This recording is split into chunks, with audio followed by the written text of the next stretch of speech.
I'm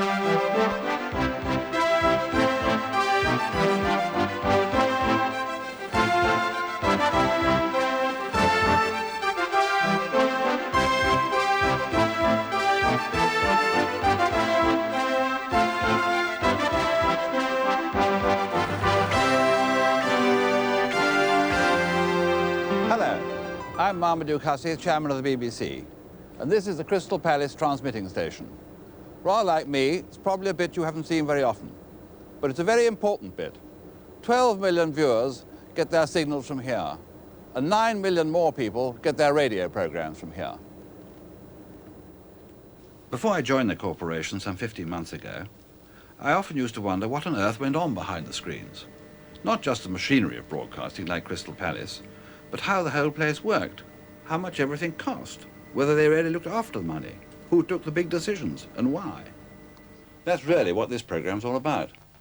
We want you to have a chance of seeing for yourself what's been going on this year.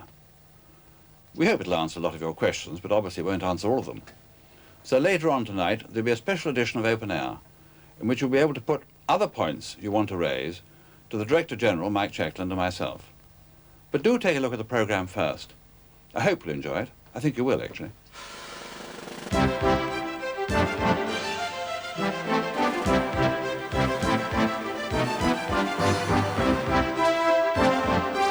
And the best TV actor, the winner is Michael Gambon for the singing.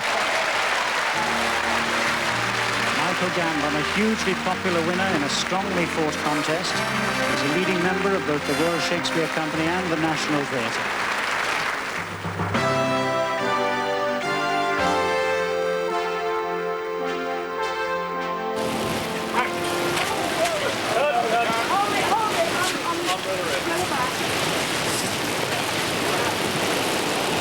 The dismal truth is that sometimes it does actually rain here, as you can see.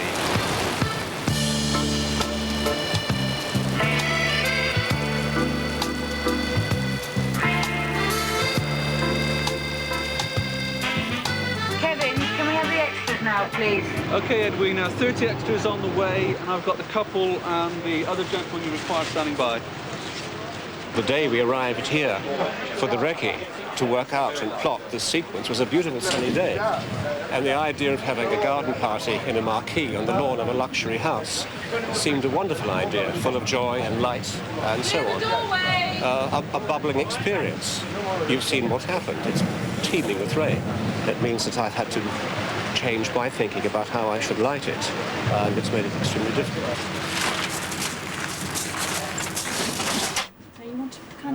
Yeah. Yes. Is the tent still standing or not? I think it's just somebody says bits of it standing.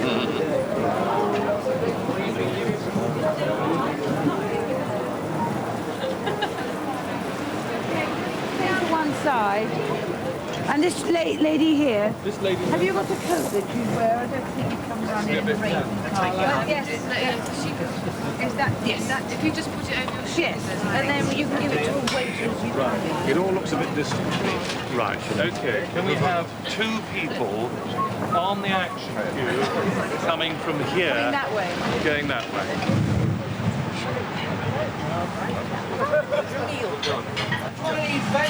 No, just peas. Just peas? Yeah.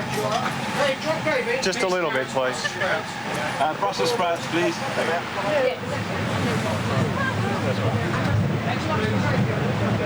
Once more, sir, I did ask you to put your foot down, didn't I? Can I just show you again? We've got a lot to do in very little Here we go time, then. plus the fact. Ready? Yes. And turn over. As a professional musician, you can always identify him because he has a hard piece of skin just under the jawbone. Oh, yes. Hello, Susan. Oh, Jim. This is David Jim. How do you do, David? Now then, has everybody got a drink? Cut. Very good. We make over 300 hours of drama a year, and we try to present as wide and as varied a range of drama for the audience as we possibly can. EastEnders, of course, is our flagship.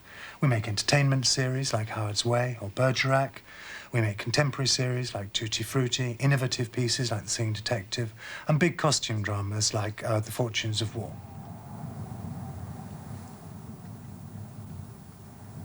You'll never leave me again, will you? Don't know. Can't promise. Probably not.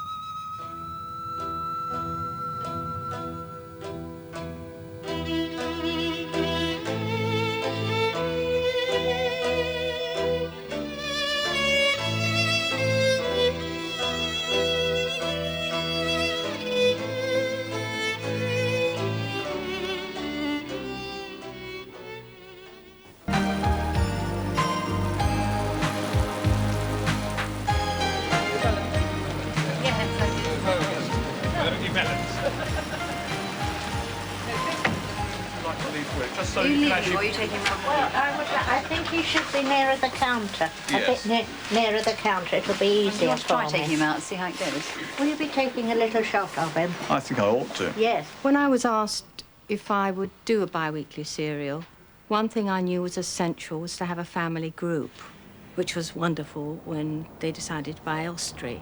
It means that everything is done here. We have Albert Square here, we have our studios here.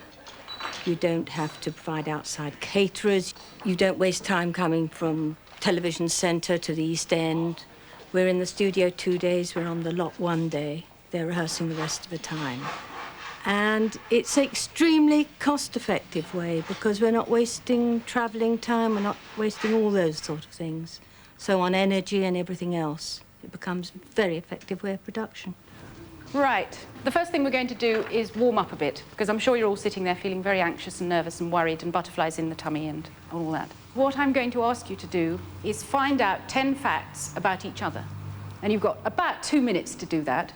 And then I'm going to ask you to come into the centre of the room in pairs, and each one will get 30 seconds to give The these 10 employment of children is governed by an act of law, and the hours they can work is strictly limited. They have to have 3 hours of education a day, and in addition to that, they naturally get tired, and we have to be very careful about how we use them. So those are the factors that really make children's drama less than ideally in economic terms. Playing the violin, yeah, I play the violin. You've got a brother? Yeah. Is he younger or older? He's younger. Younger brother? Yeah. What size shoes do you say? 3. In size 3 shoes. Did you say a brother and a sister? What car is your family? Volvo. Oh, we've got a little Volvo and a Granada. So that's great. Okay. Oh no!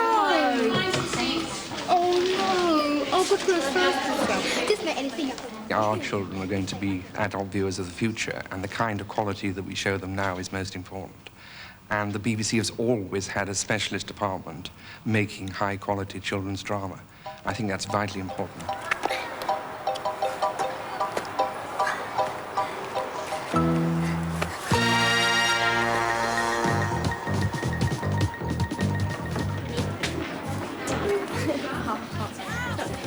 I saw with Master Simon Spinks out good and proper.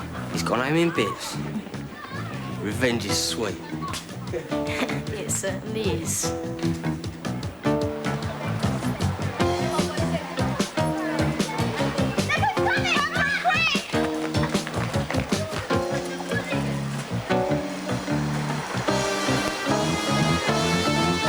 That's the boy who did it, Dad.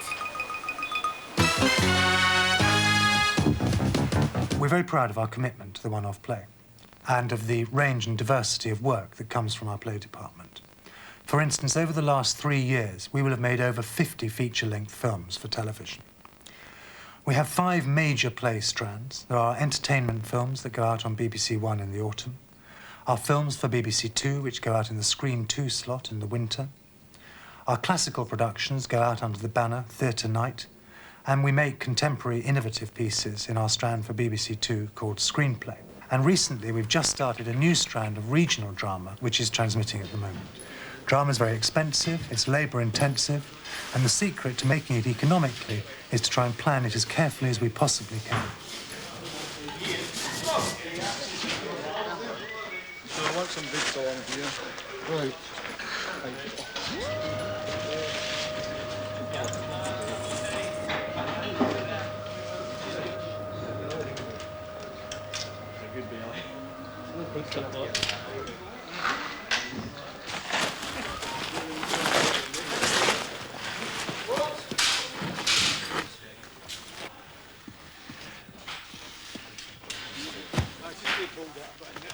trouble with one of the main props, which is written into the script, is a fir tree, which is all right, it's an evergreen, but unfortunately the other plant was the rowan tree on Mountain Ash, which unfortunately in Scotland at this time of year is without berries. And the leaves are falling now as well.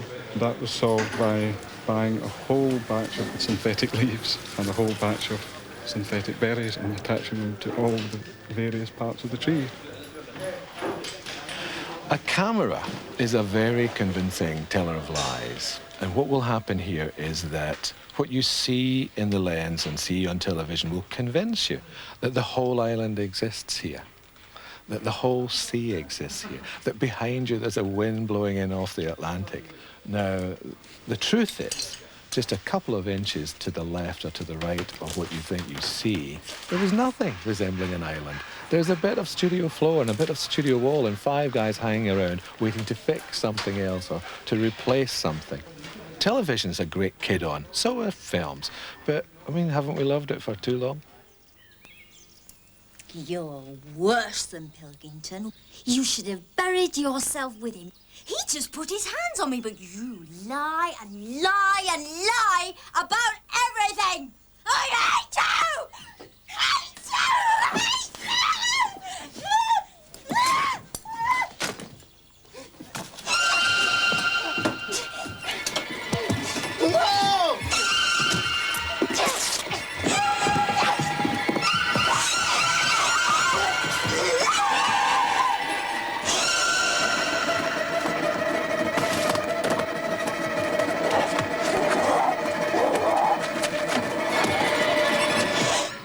Is that white?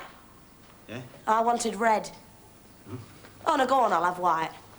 Oh, I don't know, though. Red's good, isn't it? Pour it over your head in a minute. Oh, God, Louise, isn't he masterful? Go on, then, pour. Hey, waiter, what's your name again? Eddie. Hey, Eddie, you know what they say, don't you? No, what? White and they're up all night. Red and they're straight to bed. All right. And who told you that? She did. I never. Now, watch carefully. This is nothing like as easy as it looks. You know, I always feel that if ever our little school needed to justify itself, we could do it by showing the world the spectacle of an Italian, a Frenchman, a German, a Japanese, a Danish girl and a Swedish girl, all gathered together on an English lawn under an English sky to play a game of croquet. Absolutely, Eddie, absolutely croaky. Actors like John Gielgud and Edward Fox probably work for us cheaper than anybody else in the world, but the fact of the matter is, of course, their fees plus the production backup that you need to give do cost a great deal of money. But if you take, for example, if you take a film of a similar type of nature, I mean, take films like Cry Freedom. That, as I understand it, cost £12 million. And even a low-budget film like Room with a View, you're talking in terms of £3 million plus. So, by and large, against that sort of background, Fortunes of War was a very, very reasonable production in economic terms. As a matter of interest, it costs us about the same to make an episode of Fortunes of War as it costs the Americans to make an episode of Dallas. Now, our equivalent to Dallas would be Howard's Way, and Howard's Way is a fraction of the cost of Dallas.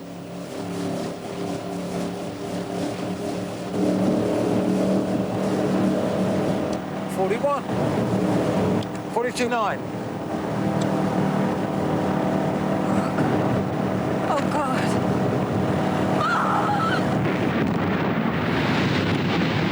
The fact of the matter is, of course, everything costs money. If you want to do an investigative documentary and you're going to get the facts right, then it can cost you up to £100,000. If a war were to break out in the Middle East, then news have got to be there, and that is thousands of pounds a day. The point of the whole thing is the BBC are doing on television programs across the board. Some will be cheap, some will be expensive, some will be medium priced. But the viewer gets them all for 16p a day. In the last financial year, the BBC had an income of just over £1,000 million. Nearly all of it came from you, the licence payer. The rest from other sources of revenue, like programme sales and books. We never see the first 6% of this income because it goes to the post office for collecting the licence fee. Most of the remainder goes to television. Radio is less expensive to produce, so it gets about a quarter of the money. What's left goes into a reserve to help us deal with future cost increases.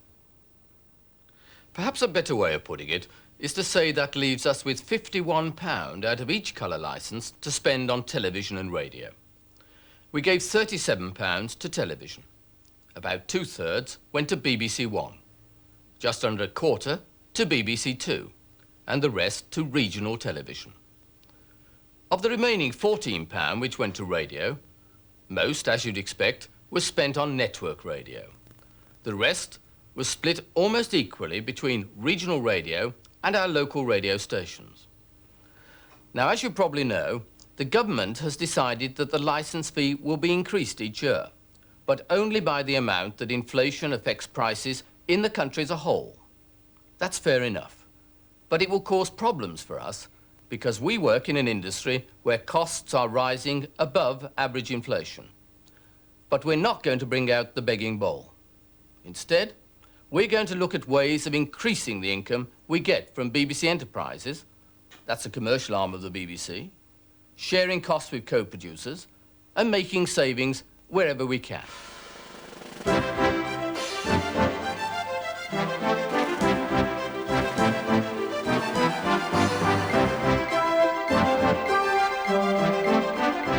It would be unusual to work in a newsroom like this and not find the year full of memorable events. I don't know if 1987 was any more or less eventful than others we've reported on. It's impossible to tell. But there was one event in the last 12 months which, I think, illustrates very well the different ways in which the BBC's journalism can work when it's doing its job properly.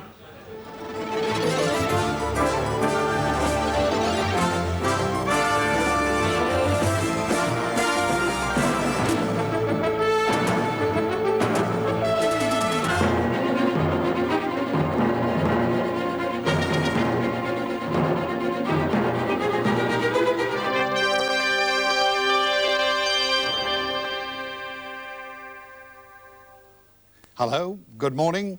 Welcome to another election call for you, the voters, to put your questions directly to a leading politician. Do you realise what it's like for a man to go out to work week after week and month after month and pick up that basic pay? He works damned hard. Yeah. I wouldn't care if he was out of work, but he's in full-time employment. A battlefield nuclear weapon, the radiation will not spread as fast as it would to reach England. That we know for a fact. They're close confined explosions, and that will just totally obliterate the area within about 40 to 50 miles. Well, where did you get that lot from? Fantastic. You're just trying to show off because you got more than I got. Yeah. Oh, it's the Welsh blood. Okay, love, right. Well, it does get around a bit, you know. All right. And stuff for Friday. No, that's fine. That's I'm nice, just going to isn't send it? you a few That is a cutaways. nice Not very exciting. Neil Kinnock travelled to a council estate in Middlesbrough. As usual, the location had been chosen wisely by the party managers, and his welcome was enthusiastic.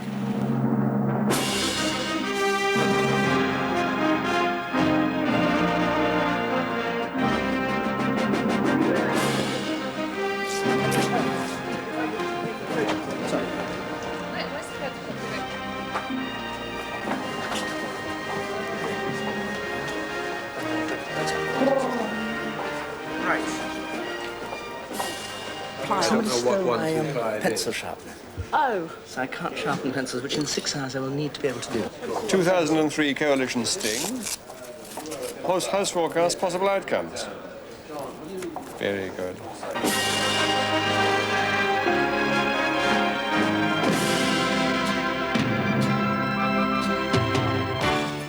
Good evening and welcome to election night. It's all over at last. Who can do 370? 370. 370, Latham. Yes. First recount. Bung it in, you know what to do. Pull us in, 251. Full form to Richard. We've had Newport East, haven't we? You haven't. But this is the sort of pattern we expect tonight. There it goes. Watch them rattle down the stream. And we are forecasting at the moment, on the basis of our Gallup poll, 338 Conservative MPs under Mrs Thatcher. No, there were no sound. There's nothing incoming at the moment. Put him on the direct line, the 212 from BH. Ask him to ring the hotline. Right. Results, please. Martha Ritchie, do you want any more after this one? Keep going, he's not hearing you. In the middle of eating a Mars bar. A majority of 104 predicted for Mrs Thatcher. Third term as Prime Minister. I think it's absolutely great. It's marvellous that the Conservatives have got in. Madam? What we're talking about? 1987 wasn't only a memorable year for the BBC because of the election. The corporation found itself not just reporting the news, but also making it. The government has obtained a temporary injunction to stop the BBC broadcasting 3 radio programmes dealing with national security and the intelligence services. The injunction was obtained less than 24 hours before the first of the programmes, called My Country, Right or Wrong, was due to be transmitted on Radio 4. Special branch officers have taken away everything connected with a television series, Secret Society, from the BBC Scottish headquarters in Glasgow. The corporation had already decided not to show one episode dealing with government plans for a spy satellite. A verdict of death by misadventure has been recorded on Michael Lush, who died after falling 120 feet while rehearsing a stunt for the BBC's Late Late Breakfast show. The managing director of BBC Television, Bill Cotton, said tonight that the BBC will not invite members of the public to participate in future programmes that might expose them to risk of injury. The Director General of the BBC, Alistair Milne, has resigned, and tonight there's growing speculation that he was asked to leave. News of his departure came this afternoon after Mr Milne had been at a meeting with the BBC Board of Governors. The statement said he'd tendered his resignation for personal reasons. His wife has been ill for some time. Alistair Milne was replaced as Director General by Michael Checkland. One of the criticisms levelled against the corporation is that it's simply too big and unwieldy, and that one part doesn't always know what another's doing. The first thing Michael Checkland said when he became DG was that he wanted a smaller BBC. His first major appointment, his deputy, John Burt, was asked to bring together under one management all the national news and current affairs programmes on radio and television. Up until then, they'd been spread around under a variety of different bosses. In bringing all the BBC's journalists together who are presently working in television and radio on news and current affairs programmes, I think we will be able to marshal our resources much more effectively to ensure an ideal and coherent mix of programmes.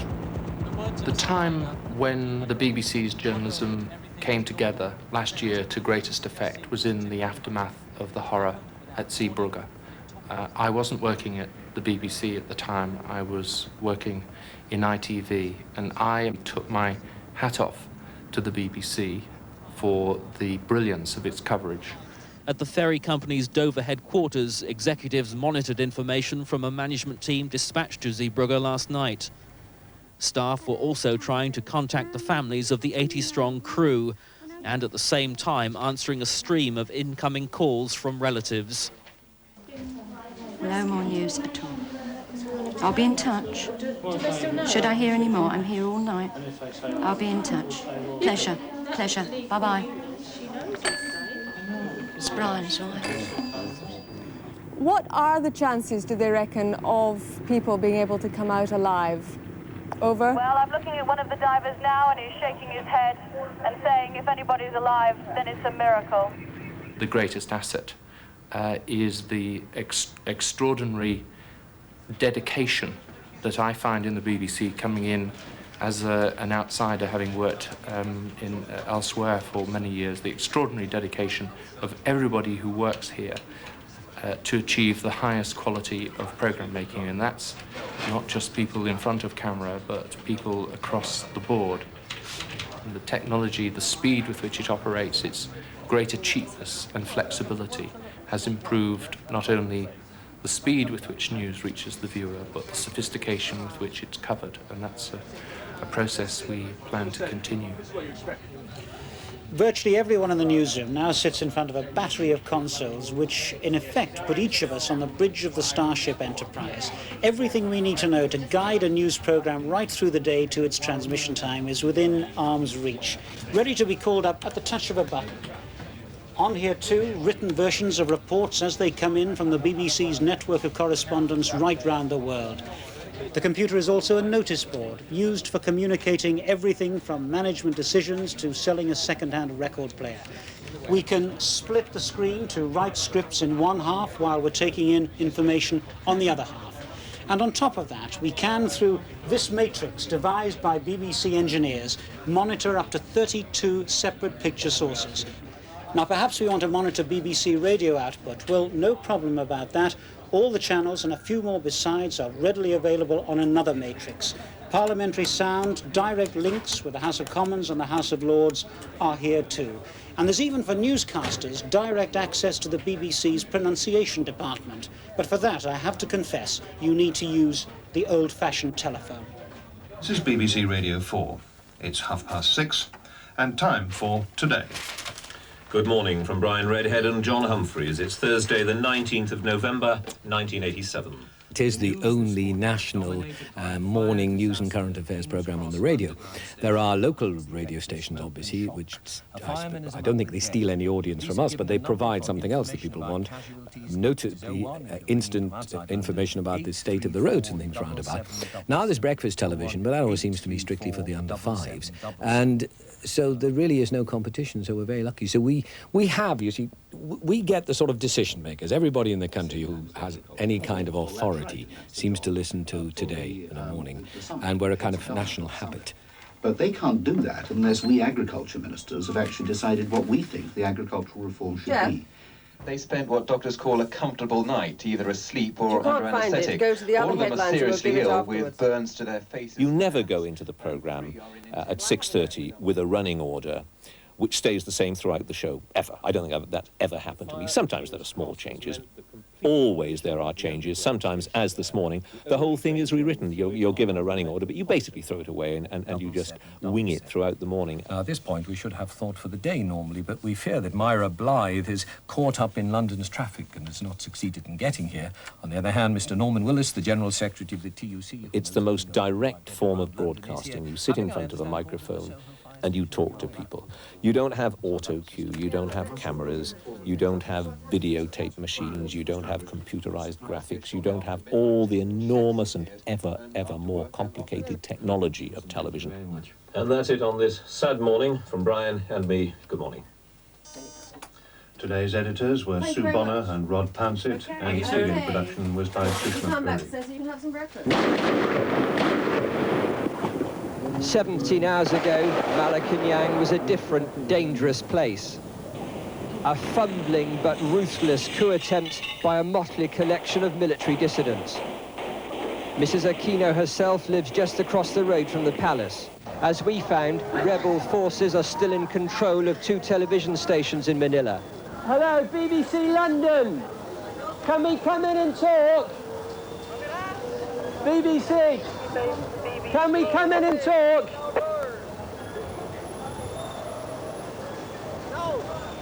No? This is the place where the religious leaders of Iran can speak directly to the people about the war or indeed about any other subject they choose. This is a Friday prayer meeting in Tehran, and today the speaker is one of the most eloquent and popular of all. Ali Akbar Hashami Rafsanjani is a man who knows the value of gestures. He's turned up for Friday prayers with a gun. Empty grain silos at Moatis now shelter seriously sick children. Mozambique has the highest child mortality in the world. 85,000 children a year, 1 every 6 minutes dies because of the war. The first thing and the last thing that people say here is that this is not Ethiopia. Ethiopia was a natural disaster compounded by man. Mozambique is a man-made disaster compounded by nature.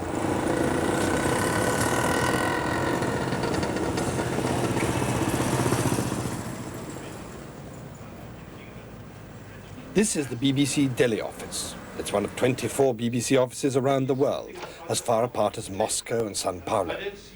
I started working in India 22 years ago.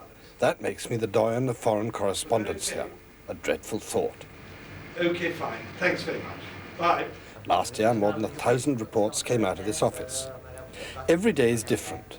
The only thing which stays the same is that we're always busy. In 1987 alone, I travelled thousands of miles from the Himalayas in the north to the Indian Ocean island of Sri Lanka in the south, from the drought-stricken Rajasthan desert to the floods in Bangladesh. See you later. Okay, sure. Fine, right, off to the interview. I need it. One of the advantages of working as a correspondent here is that India never goes out of the news. There's a tremendous variety of stories. Political, for instance, presidents intriguing to overthrow prime ministers. Colour, the world's largest religious festival. Sport, the World Cup cricket. You name it, we've got it. It's a political story I'm off to cover today. I've managed to get an interview with the Prime Minister, Rajiv Gandhi.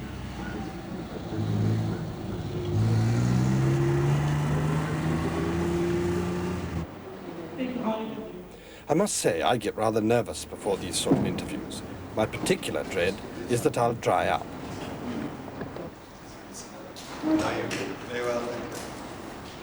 Rajiv Gandhi himself sometimes listens to the BBC, especially in moments of crisis. He turned to us when he first heard of his mother's assassination. What? You seem to be reading lots of BBCs.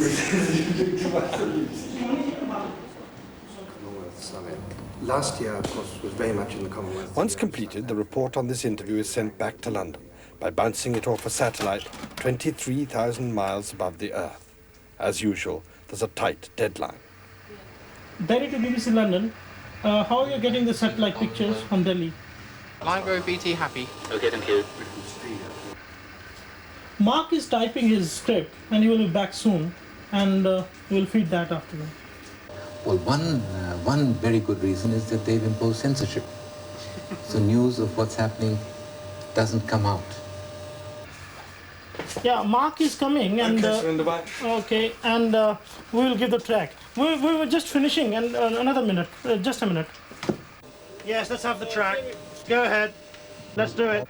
Right. Here he goes. Please keep rolling, keep rolling. Okay, go. 40 years after... Sorry, I'll start again. Sorry. 40 years after independence, there's little doubt that India continues to hold the Commonwealth both as an institution and as a platform for its views in high regard. Rajiv Gandhi has failed to win a single state election during the last 2 years. His early popularity appears to have disappeared. There have been a series of defeats for the Congress party. Mark, can you just do the sentence, Rajiv Gandhi's popularity seems to have disappeared, instead of Rajiv Gandhi's popularity appears to have disappeared? Could you just do that one sentence? Yeah, okay, fine. Yeah, we're going to get cut off otherwise. 1 minute. It's only a 10-second sentence. And we have 1 minute left on the satellite. Okay, I'll do it straight away now. His early popularity seems to have disappeared. Thank you, that's it. There's been a series of defeats for the Congress party, the latest this summer That's it, fine. in Thank you very Haryana. much. Okay, fine. Bye then. Bye-bye. Bye. Okay, this is London VTs. We're closing then with OCS. We have all the material. Thank you very much. Good night. Okay, ready to announce you. Thank you. Oh, that's enough. Too much. Too much today, huh? Hello अच्छा चला गया सब ठीक है सब ठीक हो गया का अच्छा अभी शराब पीने का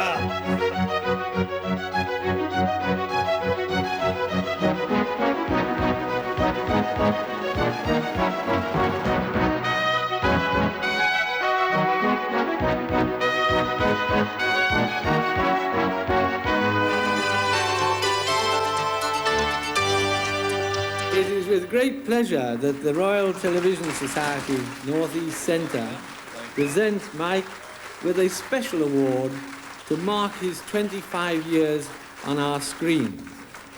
When I first joined Tyne-Tees Television in 1962, I never dreamed it would take so long to get a bloody award. He is simply the best news magazine presenter in any regional station. Who's on the sound? Dave. Oh, hello, Dave. You can't hear me, can you? I didn't know it was 25 years. Doesn't seem that long. 30 years, it seems. Oh, dear, we do. It was an accident. It still is. I was an out-of-work actor. was offered this job at BBC, I thought, well, it was more money, which is amazing for the BBC. I thought I'd stay there for a year and save some money and go back to acting. And that was 23 years ago. So this is still a fill-in job.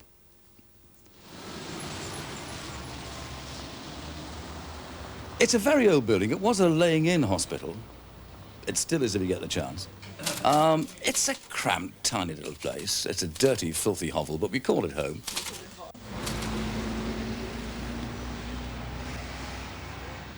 We're supposed to move to the Pink Palace in January 1988. In fact, by the time this programme goes up, we may be there. Although things go the way they have been going for the last 2 years, we'll probably move in January '89. You never know. Become strong or even gale force in places later in the day. Tony's driving home, Diane. I'm driving behind him. We'll see you tomorrow. Good night.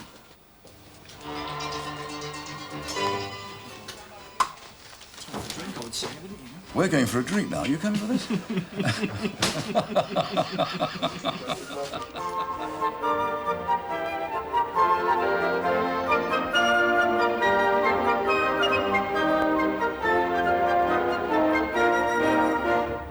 You're listening to Radio Scotland's Lunchtime Report.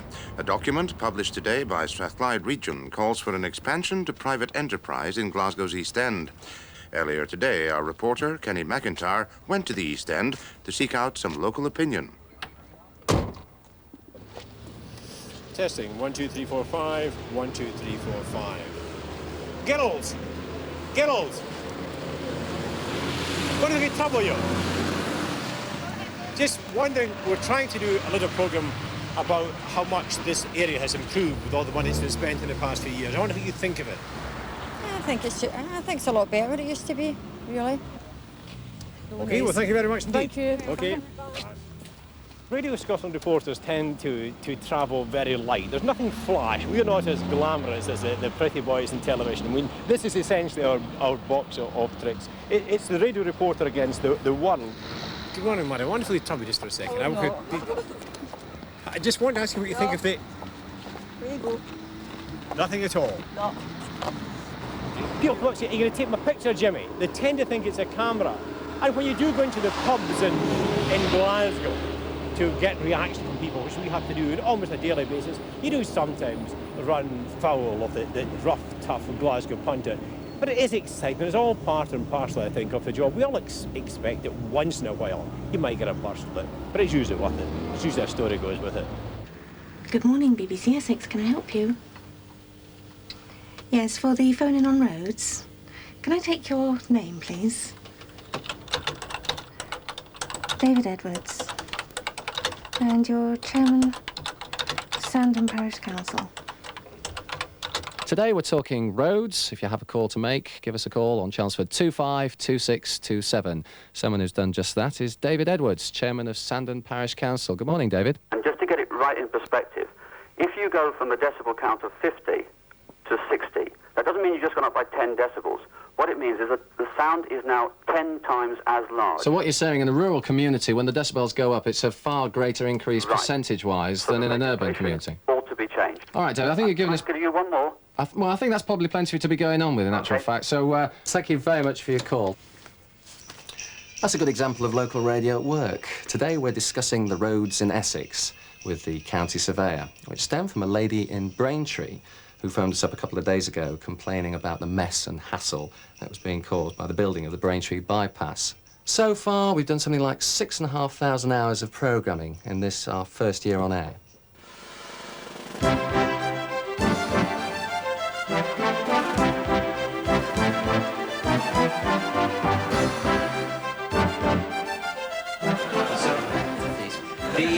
The place is Nouvion in northern France. The time, 1941. Or as you would say, just after 20 to 8. I would like to give you a little rundown, a little précis... What is French for resume? It's called Hello, Hello. Yeah, because that's the French version of, you know, the English Hello, Hello. Oh, I see, yeah. Well, that is the way the French say. That's right. Hello, hello is the way like the French say, hello, hello. That's right. It's clever, isn't it? It's time now to introduce to you the nastiest Nazi of them all. That is Herr Flick of the Gestapo. At school, he was a bit of a leg puller. To pull the legs off flies and cats. A flick of the Gestapo, played by Mr. Richard Gibson.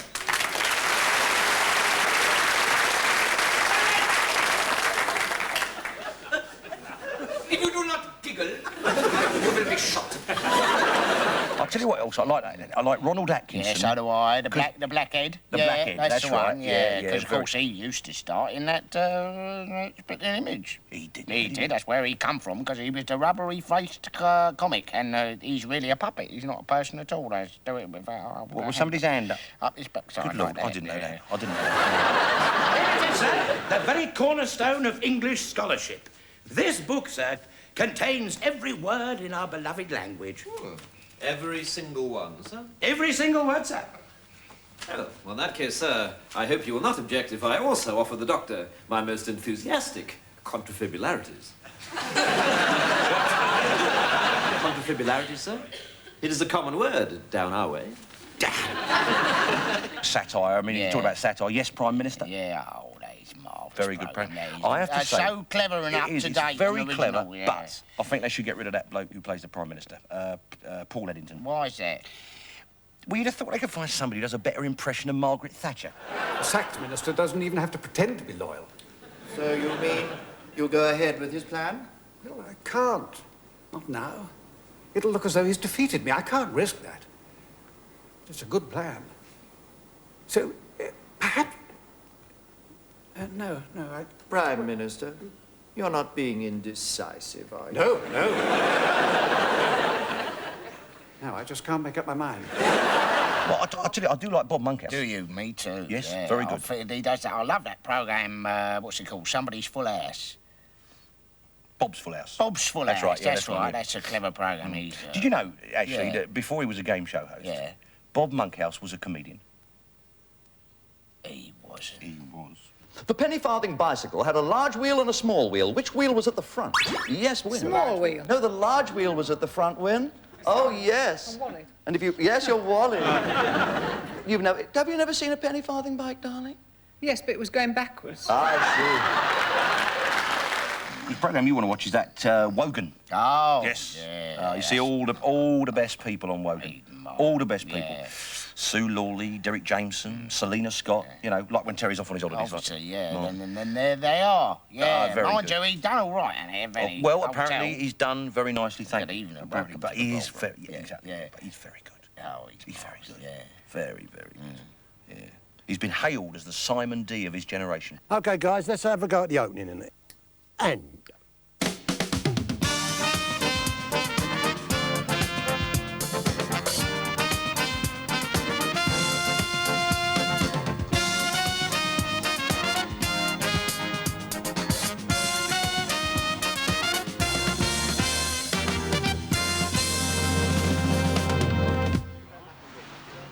All the top people. They're all of them on there. International film stars. and all the big celebrities That's from... right. Famous scientists and the authors of the books. artists. I mean, the top people. Yeah. And they're all united by one thing. That's right. None of them know who Terry Wogan is. Exactly.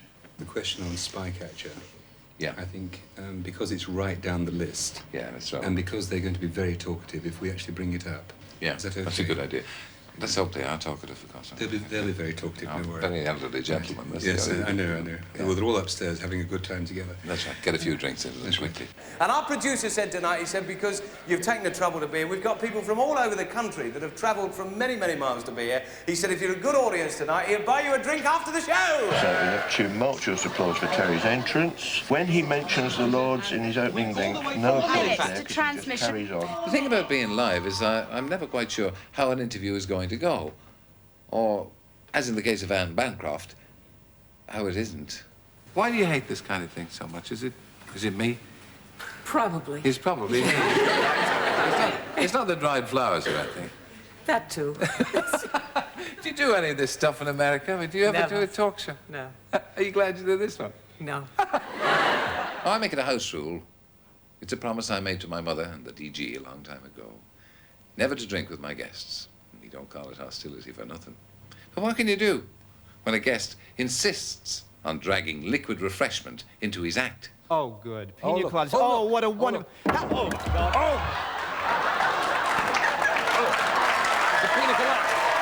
On Saturday morning, we have the start of the new Saturday morning children's entertainment and information show from the Children's Department. Dear Sarah and Philip, I'm writing to tell you about my secret. No one knows about my secret, only you two and one of my friends. Don't worry, Joe McGaw, it's going to stay that way.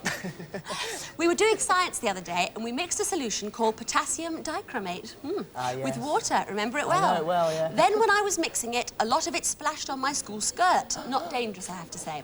Luckily, it didn't affect my burgundy skirt, but it did go through to my new petticoat. Not the new petticoat. The problem is that my mum had only the day before bought me that petticoat, so I can't tell her that it's stained. No, Mum, don't tell her off. What I wanted to do with that show was actually to capitalise on the liveness, because I thought that Superstore had got into a very kind of traditional mode where if you went into the studio here on Saturday morning, it was very exciting and it felt very live. If you sat at home and watched it, it didn't look live at all.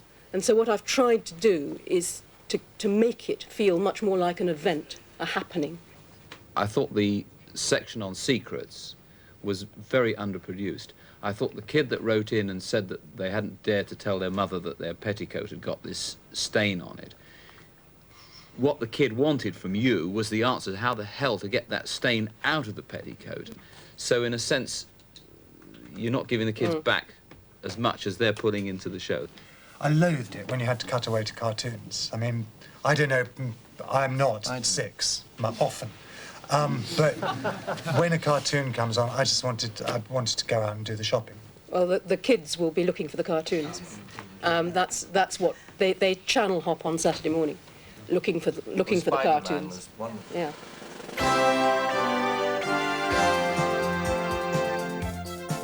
They came running in and said, I think your car's been stolen. I said, oh, no, what about my collection of insects? And they said, where were they? On the back seat? I said, no, they're all stuck to the number plate. So, there I am, no car. What do? I thought, well, perhaps I could hitch a lift. I thought, no, it's awfully dangerous, because you could get in the car with a man who wants to tell you about his word processor. Where you are. Like, would you move the mic a bit nearer the piano so we get a tighter two-shot? Okay. That's it. That's lovely, yes. Lovely, yeah. Great. Okay, you're on. Oui. Ah. Friends to the end. Yes, we are friends to the end. Yes, we are friends to the end. Yes, we are friends. And this is the end. A toast to our loved ones.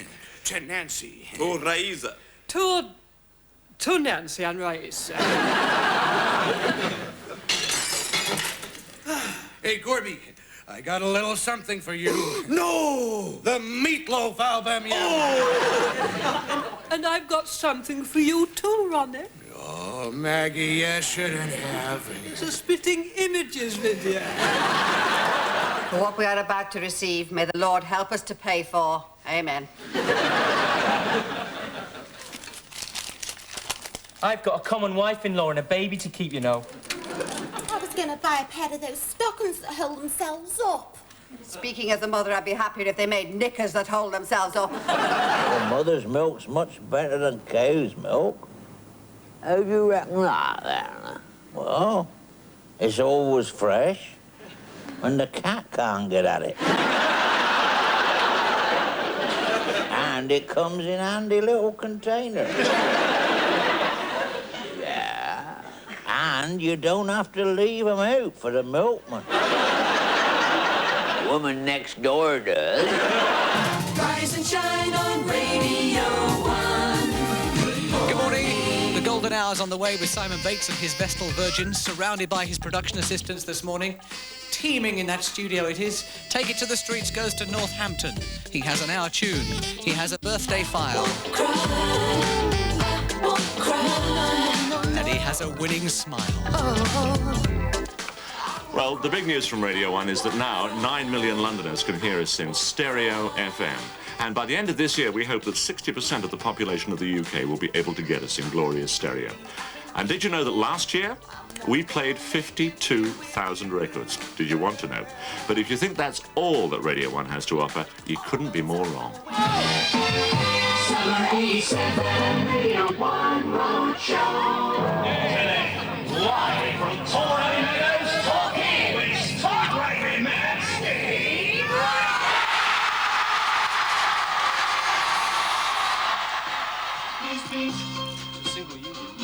French fishermen are again blockading the ports of Calais and Boulogne in protest at the extension of fishing rights in favour of Britain. in the middle, Gary's Bit on Radio 1. Good afternoon. Well, we're right in the middle of things today at Leeds Station on Platform 4 with local trains, goods trains and major intercity trains. What sort of thing would you like to do then? Have you any idea? Postman. You'd like to be a postman? Yeah, I've been. We started off in Cardiff. Yesterday we're in Manchester, and the train's been packed with people coming through all the time. Maybe not really knowing what to expect, but coming away with positive ideas by the time they reach the last garage of the exhibition. Sniffing, smoking, swallowing or fixing. If you're using drugs and you need confidential advice and information, or if you're worried about someone else, you can phone our Drug Alert helplines now. The number to call once again, 0800 500 800. And do remember that it won't cost you a penny, it's free. Breakfast listening, Radio 2, Derek Jameson. Morning, Jameson here. We delve into the psychic world this morning. Well, of course, the best part of the day is over by the time old Derek Jameson crawls out onto the air. Radio 2 is your 24-hour-a-day national network entertainment station. We cover music of all sorts, from Aha to Leha, with plenty for the jazz, folk and country buffs thrown in as well. And they're the ones who listen in the nude, by the way. And with the mighty resources of the BBC, we bring you worldwide coverage of news and sport. And then to cap it all, Radio 2 has this wonderful team of grotesques like me to introduce it all. Charlie, up comes Charlie. I'm not sure about this Bernard Cribbins. After strain. You're feeling a bit too working class, is it? I think he's implying that working class never worked, which is very bad for my image. Charlie had a thing Your image? to take off all the handles and the things what held the candles, but it did no good. Well, I never thought it would. All right, said Fred, have to take the feet off to get them feet off.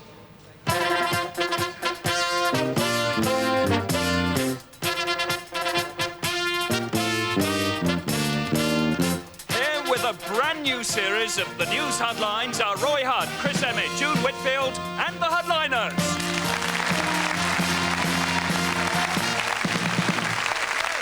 Thank you very much indeed, folks, and welcome to the show. Yes, the show that does for the news what the taxman did for Lester Piggott. Yes,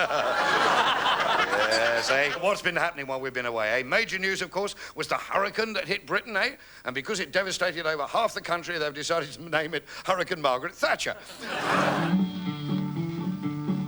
Having some hard traveling, I thought you knowed. I've been having some hard traveling way down the road. I've been having some hard... That was the voice of Woody Guthrie, the great American folk hero who chronicled the Depression in song. And incidentally, he was the idol of Bob Dylan and Bruce Springsteen. That's an arena program, and you can see it on the screen very soon. It's just really one particle of hundreds of hours of music and arts programs that we put on television each year. And of course, we collaborate with Radio 3 particularly, and commission the work of young composers and musicians.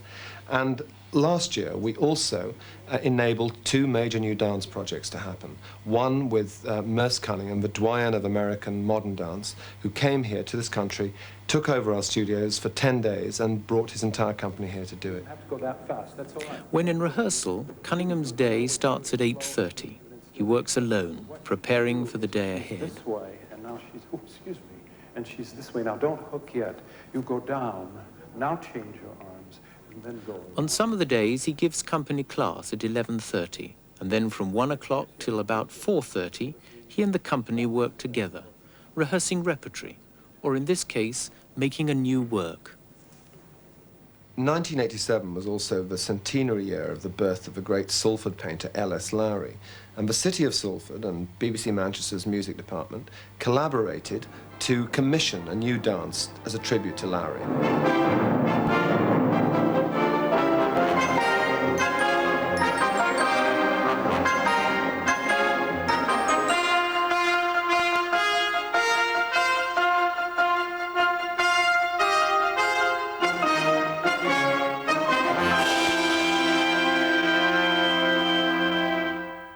Supporting the arts is to me one of the most important things the BBC does.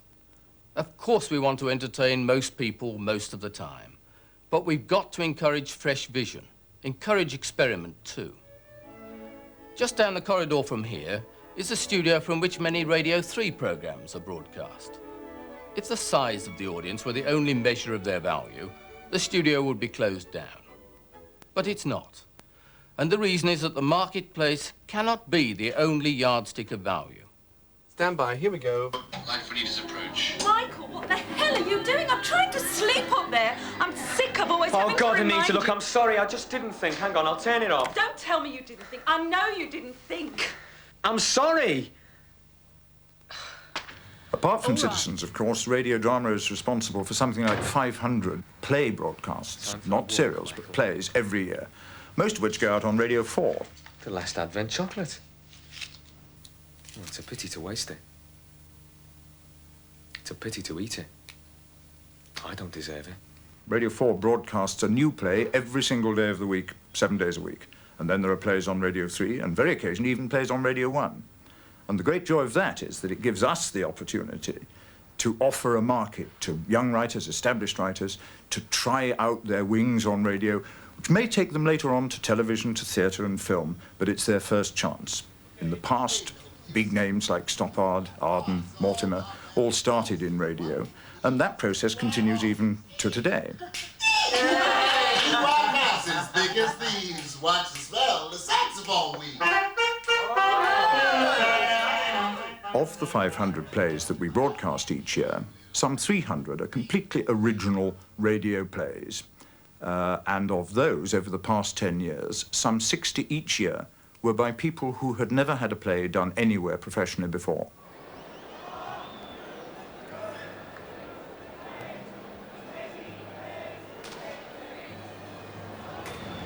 Okay, Mom.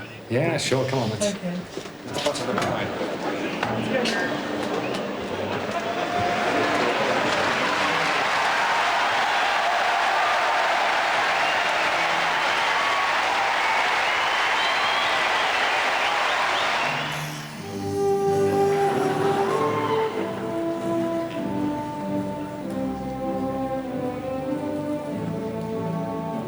The last night of the Proms is something that people know about all over the world. But it's only the tip of the iceberg. It's one of 66 concerts this year, the most we've ever done. All of them broadcast live on Radio 3, 10 of them on BBC Television, and over 30 on the World Service. But even the Proms, the biggest music festival in the world, is only a tiny part of what Radio 3 does about music. I mean, more than 5,000 hours every year, ranging from over 100 operas, to festivals like Music of the Royal Courts, which was a huge fortnight-long festival of traditional music from Africa and Asia, which was a big success last summer. The centre of our music making are the BBC's own symphony orchestras, 4 of them in London, Cardiff, Manchester and Glasgow. And they're not just in the studio, but out performing in front of live audiences and up and down the country in music festivals and touring abroad. So we're out and about doing things, making live music with living musicians. We touch music in this country in every way.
So, what do you think of it so far? Have you sat through See for Yourself, and are you going to sit there for the whole 2 hours? We'd like to know what you think of it, because here, live at our Manchester studio, as you can see, in the phone room here, we are waiting to take your calls live at 10:15. The number to call, 061 814 0424. And obviously, a lot of you already know that number, because calls are flooding in.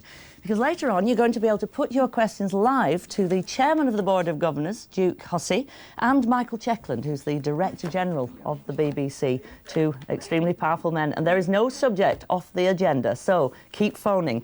Already, it's very interesting. We can never tell what people are going to phone about, but the overwhelming majority of calls so far about the BBC, of all the issues they could have mentioned, are about presenters' fees. I'm saying nothing. I shall leave that to the bosses to comment on. Take this one from Clive Stokes from Sandhurst. He says, how are the fees of entertainers established, like Wogan, Clive James? If they cut their fees, what would those people do? ITV can't take everybody. Why do they pay such large fees? So just an example of a lot of calls coming in. We have someone on the line who has a complaint to make. Joyce Keller got through to us. Hello, Joyce. Hello. Where are you calling from? I'm calling from Watford. And what do you most want to ask the DG or the chairman? Well, I think it's very hard on pensioners for the licence fee they have to pay, because their pension does not keep pace with the increase. Are you a pensioner yourself? Yes, then? I am. Yes. And for some pensioners, they're only a form of entertainment.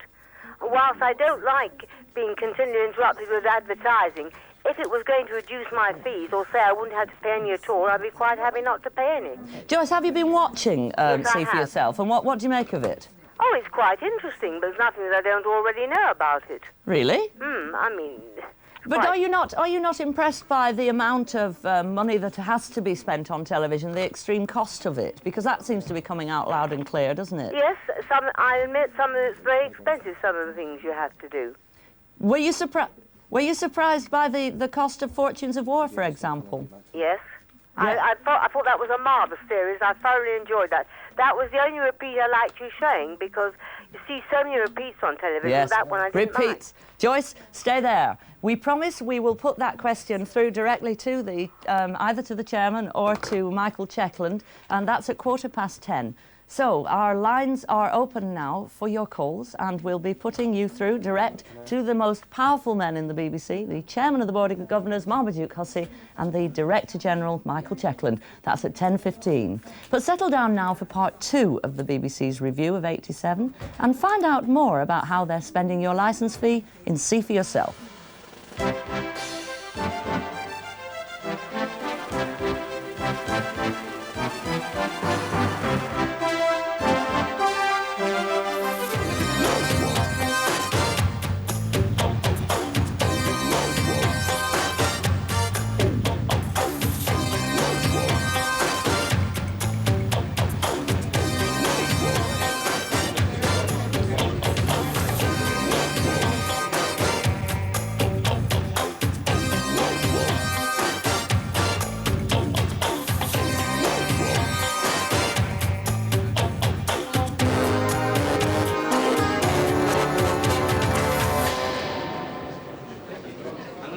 MIPCOM is one of the 3 or 4 biggest markets in the world, buyers from virtually every country here, and we meet our major customers to talk about the latest BBC products.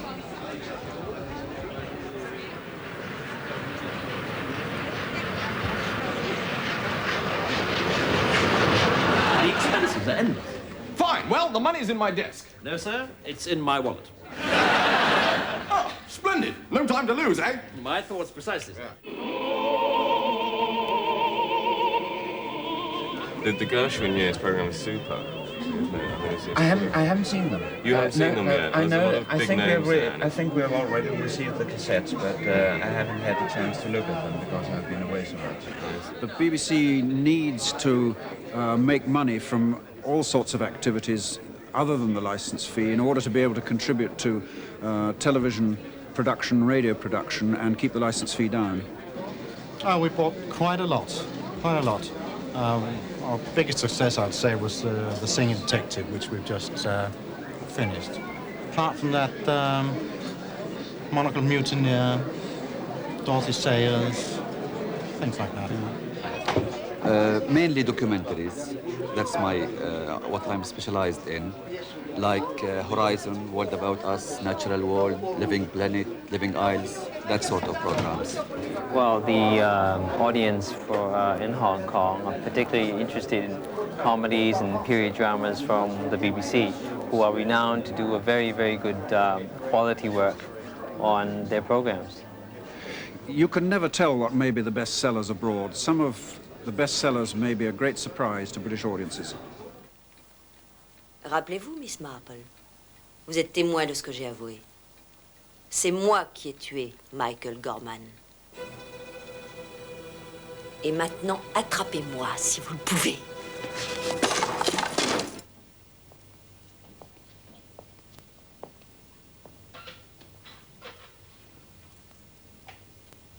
Mr. Jedburgh. Craven. Darius Jedburgh, ai tuoi ordini. Accomodati. Nicht Angst und verschwand einfach. Er wird vermutlich über 90 werden. Bitte erzähl mir nicht noch mehr. Nein? Nein. Nein? Nein! Moscortu tabanago? Obejez moscortu balaz. Arraioa.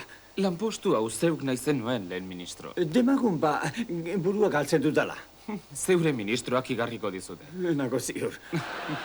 سرب من طيور الترمجان ستتحمل الشتاء هنا على فروع أشجار الصفصاف، بينما الدببة تحضر مخابئ في الثلوج أو تتمشى على الساحل حتى يصبح الجليد صلبا بحيث يتحمل وزنها الثقيل جدا.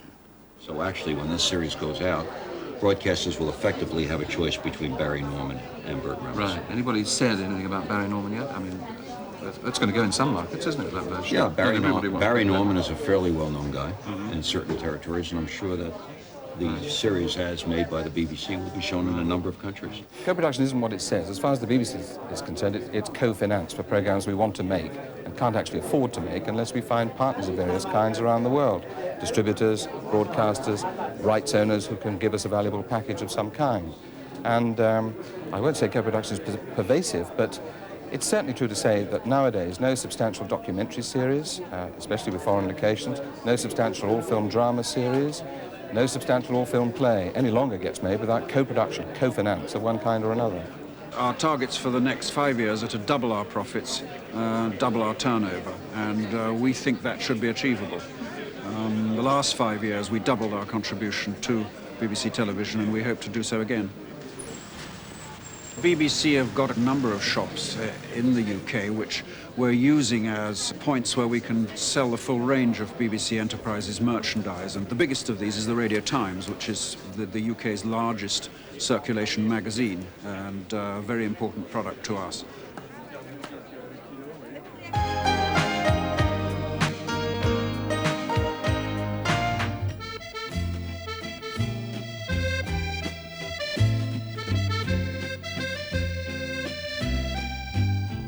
Postman Pat and his black and white cat. Early in the morning. Home video in the UK has grown in a way that has surprised us all. Many of the best sellers appeal to completely new and different markets. He's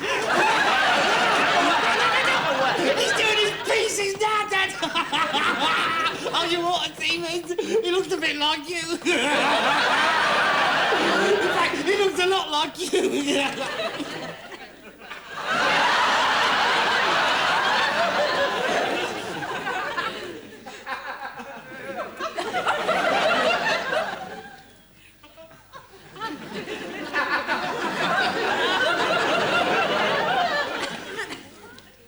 You dirty old man.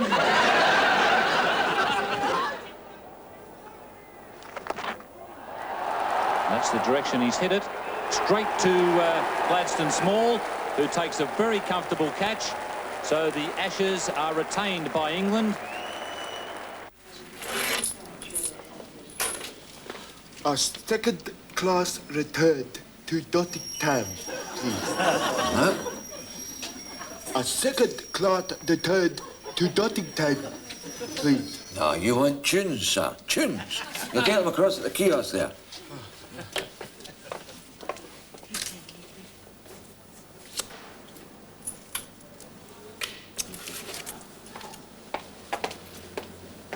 A second-class return to Nottingham, please. You're too late now. The last train left 2 minutes ago.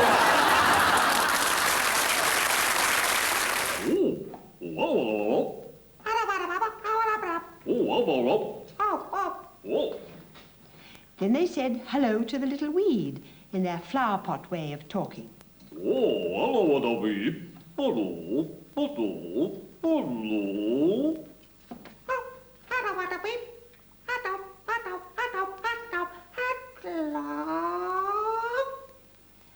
And the little weed laughed and said, "Weed, weed." And the flower pot men thought she meant that someone was coming. So they popped down into their flower pots again. Right. Where will I be? Barbara. It's for my brother-in-law, Paul. Paul. So no kisses. No kisses, just a what? Right, no kisses for Paul. Fine. No Thank you walking very much. Sweet Blandish. Thank you. Hi. On this tour, we have been from Plymouth through Exeter down to Southampton, over to Norwich and Ipswich. Then we've dashed up the country to Leeds and to Newcastle, up here to Scotland. We've also been to Manchester and London and several other places on the way. It's been a whistle-stop, 2 cities a day at least, and totally exhausting. What's the highlights for you? What have you thought? I think it's been miserable. You belong to Glasgow for the day. That's right, but I was in Edinburgh for breakfast and Glasgow for lunch, and I just said, actually, I've had a really good lunch in Edinburgh, thank you very much, Edinburgh, and I'm all wrong. Right. Anyway.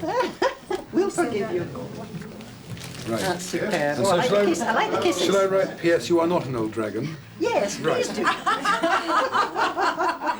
This is really, I mean, I write books and I have to write blinking novels on the inscription pages. You've got no idea. The BBC drive you around the country, you hitchhike, you take limousines, you take buses, anything. I don't know whether I'm in Glasgow, Edinburgh, Leeds, Manchester or wherever. They haven't even given me a drink. It is scandalous.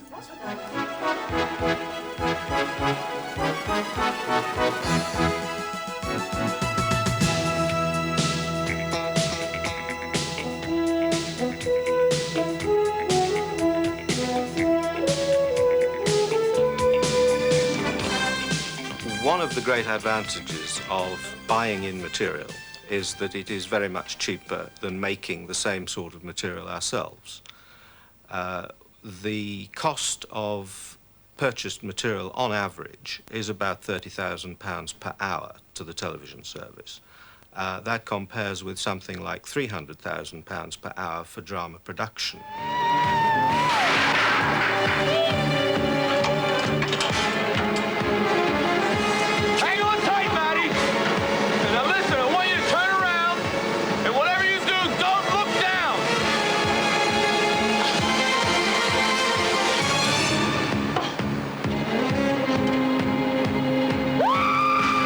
There is a problem with violence, particularly in American television shows, because the American television networks don't seem to be as concerned about the issue as we are.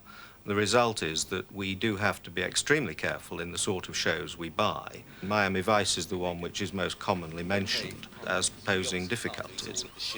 No. We need to... OK, just go back a bit further. Perhaps if we can see the body going into the water. OK, so we'll cut from there, right? We'll do, right? But then lose this. All this, lose it, yes. Unnecessary. We've got to come back in here because he's got to be shot. Yeah.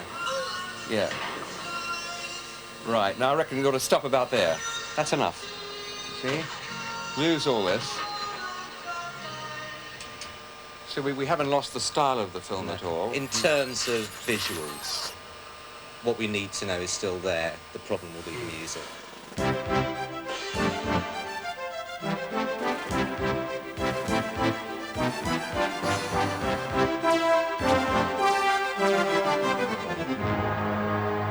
Guilty.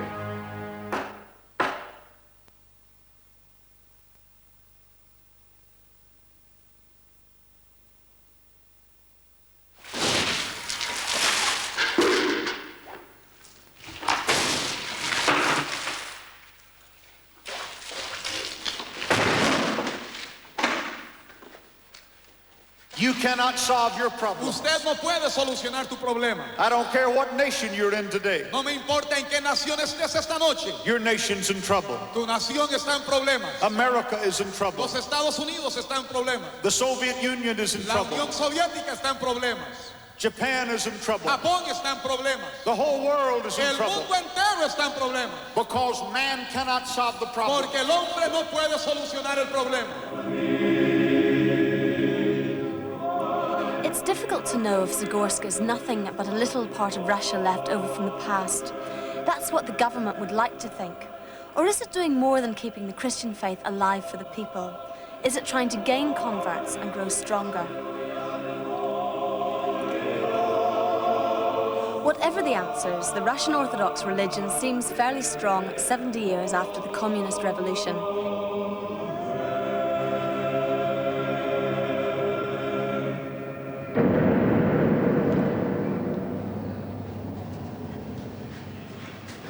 They set a date for me for May 20th to be executed.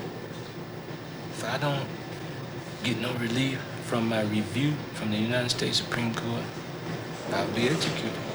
Sometime I'm depressed. I mean, all I think about, the funny thing is, I think about a future. Now that might seem kind of crazy. Now what future could I possibly have in knowing that I might supposedly be executed in the next 2 weeks? Noel has been diagnosed as autistic. That means, in addition to his speech and communication defects, he has severe problems of comprehension and a lack of awareness of others. Often, he's shut in his own world.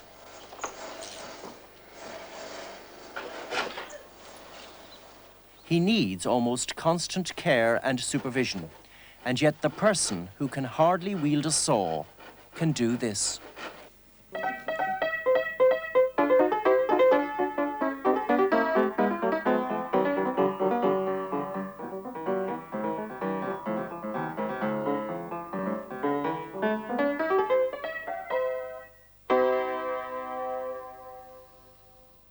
Camera. I set the camera up in the position that I want it, give it a test, and the best thing we found was to spread a little bit of honey on the rim of the bird bath. It didn't really show because it was clear honey, and that gives a nice smell for the badgers, and when they get close, they peer over the bird bath to find where the smell comes from, and that gets them that bit closer to the actual water. Then get back into the house and wait for the badgers to come. How much do I enjoy it? I love it. You couldn't possibly do this job without it being a form of obsession.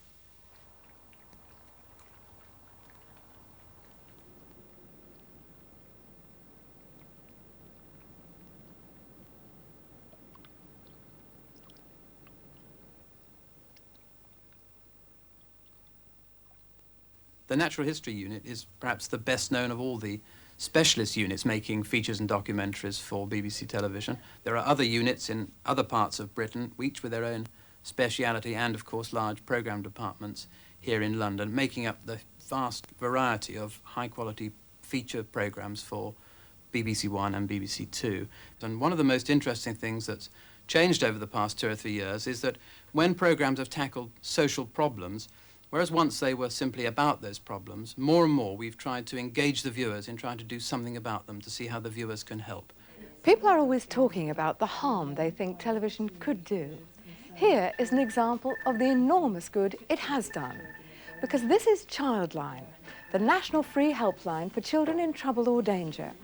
And they take calls every day here from hundreds of children in despair who have no one else to turn to. Of course, Childline was launched on the BBC programme Child Watch, because only through television could we inform children that this new service exists for them. Indeed, that child abuse is a subject that can be talked about.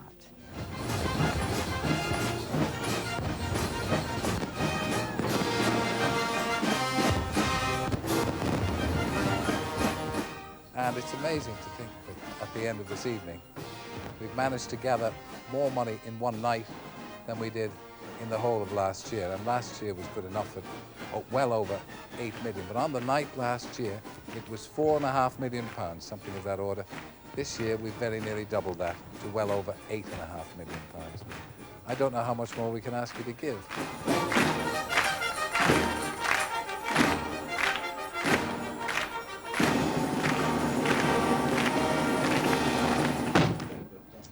You know, a very ordinary voice. I mean, I wouldn't, you know... Just ordinary, you don't want any sort of accent? Londony accent. And if you could just go over there and imagine that there is an imaginary door, and I will play the part of the girl and we'll sort of respond a little bit and just say hello. That's all that happens. He just delivers that one line, okay? Yes, can I help you? You shouldn't keep your windows open, especially in the bedroom. Oh, right. Thank you. Right. Yes, hello. Hi. You shouldn't leave your windows open, especially in the bedroom. Right, okay. Thank you. Oh, hello. You shouldn't keep the window open, especially in your bedroom. Yes? You shouldn't leave your window open, especially in the bedroom.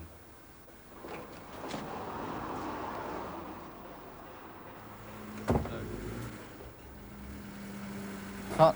Inboard. Run VT9. The police. 8. And there's a mystery 7, about Wendy that maybe 6, you can solve. 5, and mix. the date 4, is Monday, 3, June 2. the 22nd. Stay with VT sound, of course, Brendan. Yep. Yes. You shouldn't leave your window open, Slide file. especially in the 5, bedroom. 4, 3. Hello, Superintendent Brixton. Yes, Ian. Yes, what response are we getting in Tunbridge Wells? Thank you. Goodbye. Are you? Well, that's most encouraging. Is that any better now? And I've received over 50 calls here in the Crime Watch studio, together with all those calls received at the incident room in Tunbridge Wells. And I do know there's been an equal number received there, so it's all very encouraging. This is national television. It has the impact of national television. Sleep well. Good night. Good night. Go tape, Super Aston, lighting 45 chain, seconds. track out, 45 seconds. run roller. Close the music. Slide file.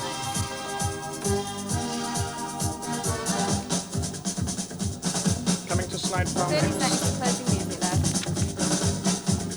Counting out. 10, 9, 8, 7, 6, Change. 5, 4, 3, 2, 1. That's it, network. Take us away, please. Thank you. The programme has presented problems for us, though, because clearly some of the crimes we've had to reconstruct have been violent crimes, and we've not been able to show anything like all of the full awfulness of what's actually happened. And violence has been something very much on our minds in the past year. At the beginning of the year, I chaired a group of programme heads to produce some new guidelines for producers to help them approach the problem of making television programmes which may include violence. But in a way, that's only the starting point, because it's very important that we continue to monitor what we do and to listen hard to what viewers and listeners tell us about how we're making our programmes and whether they think we're getting that part of our brief right.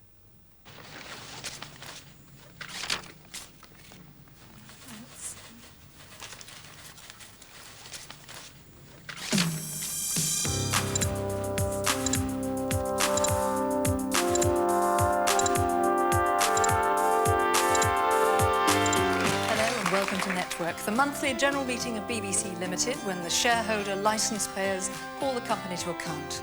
Now let's deal with the next problem as quickly as possible.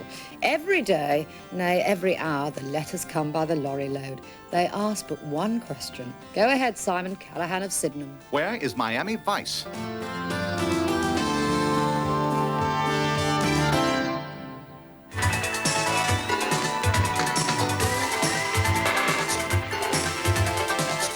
I'm with the only youth programmes department in the BBC, broadcasting 350 hours worth of television and radio per year. And because nearly half the population here are under the age of 25, there's a thriving youth culture.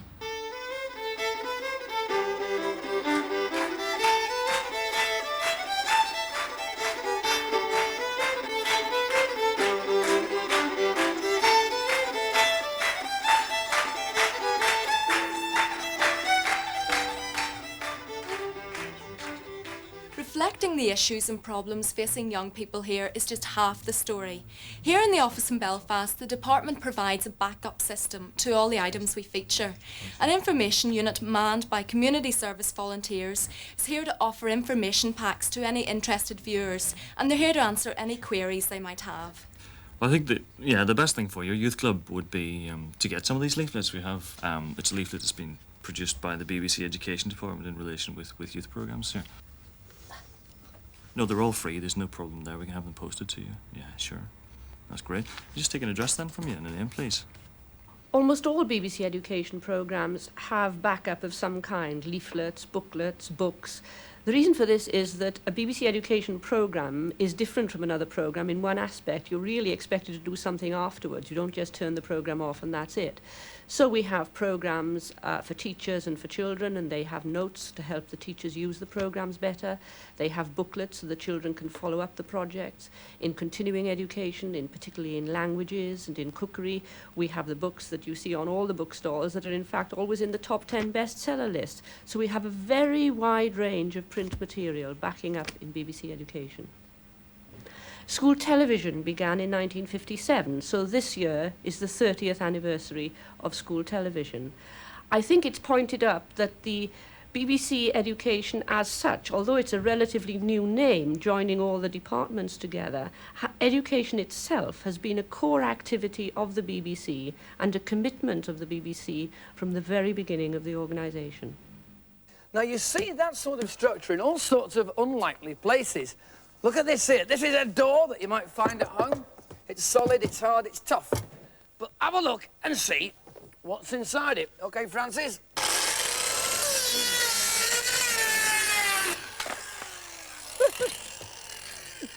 By the way, don't play with circular saws yourself. Leave it to the expert here. There we are. Inside the door, you can see it's just bits of stiffened paper, almost cardboard, but nothing stronger than that. And in fact, if I rip the door apart, you can see how it's arranged in this sort of cellular form.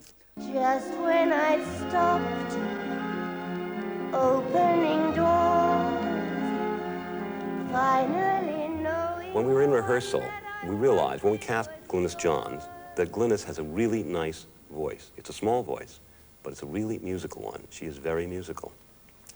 However, she cannot sustain notes for very long because she's not a trained singer. So that meant I had to find a short-breathed melody and came up with these things, because even if you're a heavy smoker, you can sing this song.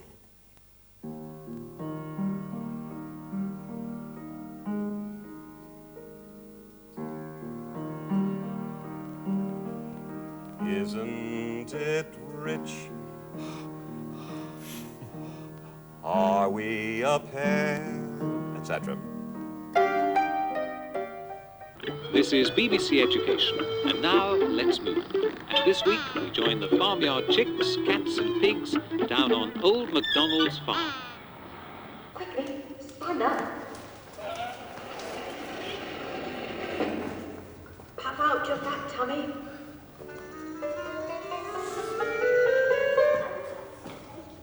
Ruffle your feathers.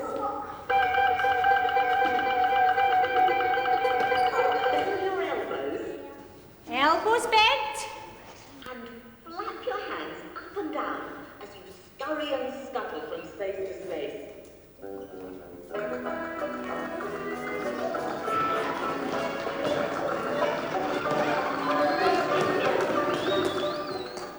The range of factual programme making in radio is extraordinarily diverse. I mean, we're in the studio here down in the basement of Broadcasting House in B9 as Jenny Murray in the seat behind me is preparing for Woman's Hour for today. I suppose what we've been doing principally throughout the year on 4 is to refresh some of the old favourites. Programmes like Down Your Way, Any Questions, Start the Week, all with new presenters. We've been keeping the formats, but just simply changing the faces and the names, the voices at the microphone. We've been keeping the formats because the relationship that listeners have to those long-running programmes is extremely intense. One listener wrote to me when I got the job last year saying that she wished to remind me that I was simply the temporary custodian of her network. And what I kindly leave well alone. Well, I think I'm doing that, but changing things gradually nonetheless. Has anybody any questions, Chandlin? Oh, a sheet full. Is your name and address on all of them? Yes. Right, thank you very much, sir. We always go on invitation. So we look through our files and see how many people have invited us from certain areas. And I try in each series, which is 45 weeks of the year, to go to every county in England, to Scotland, Wales and Northern Ireland at least once. On Monday mornings, where circulation went up 7%. And I noticed I used to write Monday and Thursday, and I used to get letters from university students, and it was always about something I'd written on a Monday. Never a Thursday. And I could never wait this up and it done, but that's when the pinups were in colour, and they were actually buying it in Oxford and Cambridge. Do we have to draw the obvious conclusion? And our first question, please. Douglas Simpson. If the merger of the SDP and Liberals is successfully achieved, does the panel expect the new group to become the main opposition party in due course? And if so, will Labour decline gracefully?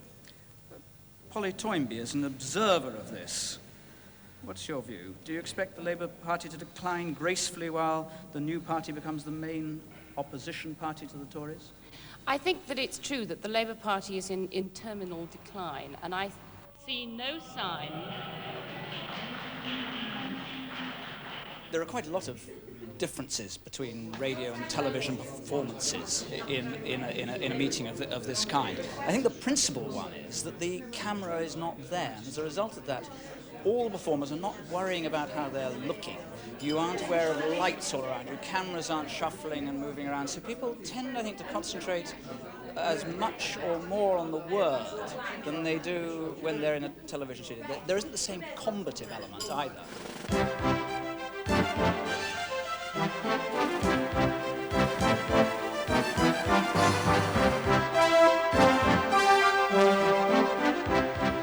This is London.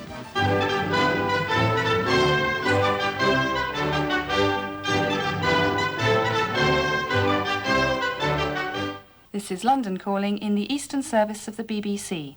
Our next programme will be in Hindi. यह BBC London है। Short wave 31, 41 और 49 metre bands और medium wave 212 metre पर। भारत की घड़ियों में रात के 8 और यहाँ लंदन में दोपहर के 2:30 बजने वाले हैं।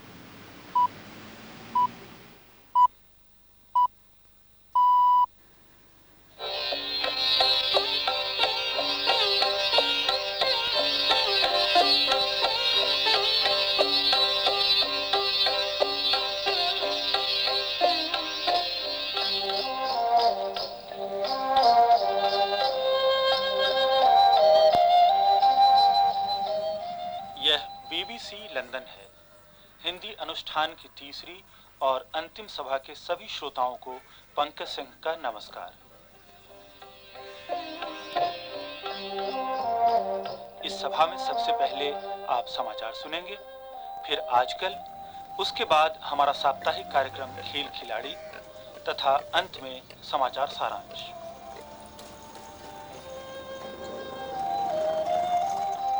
यह बीबीसी लंदन है। गौतम सचदेव से समाचार सुनिए।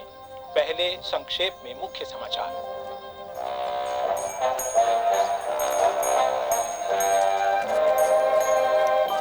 बीबीसी को भाई यूं ही सुनते हैं, उधर से खबर ठीक ठाक मिलता है, एकदम राइट खबर मिलता है। कोई उस पर सभी लोग यकीन भी करते हैं कि बीबीसी की खबर ठीक मिलती है।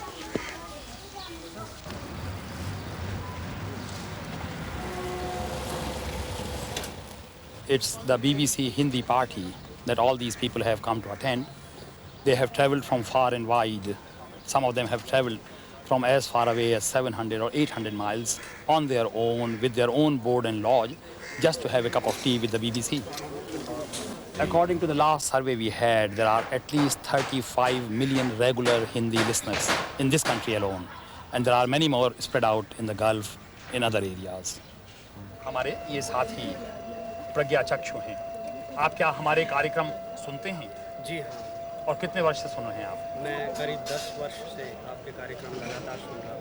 क्योंकि जो महंगी पत्रिकाएं हैं अंतर्राष्ट्रीय जैसे टाइम और न्यूज़ वीक हैं वो तो हम नहीं ले सकते, फाइनेंशियली इतने रिच नहीं हैं, और बीबीसी सुनकर हम संतुष्ट हो जाते हैं। हम समझते हैं कि और कोई पत्रिका पढ़ने की जरूरत ही नहीं, क्योंकि आप लोग हिंदी श्रोता हैं लेकिन सब अंग्रेजी भी बोलता है, और मैं कैसा हिंदी सीख सकता हूँ अगर आप मुझसे हमेशा अंग्रेजी में बोलता है।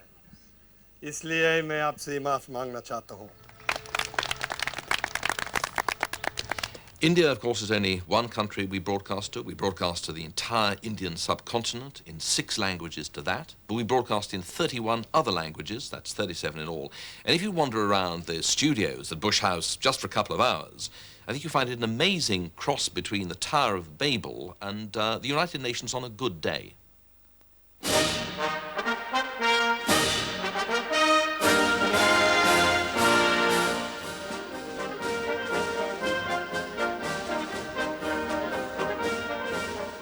This 这是伦敦 BBC 英国广播电台。首先，请听新闻提要。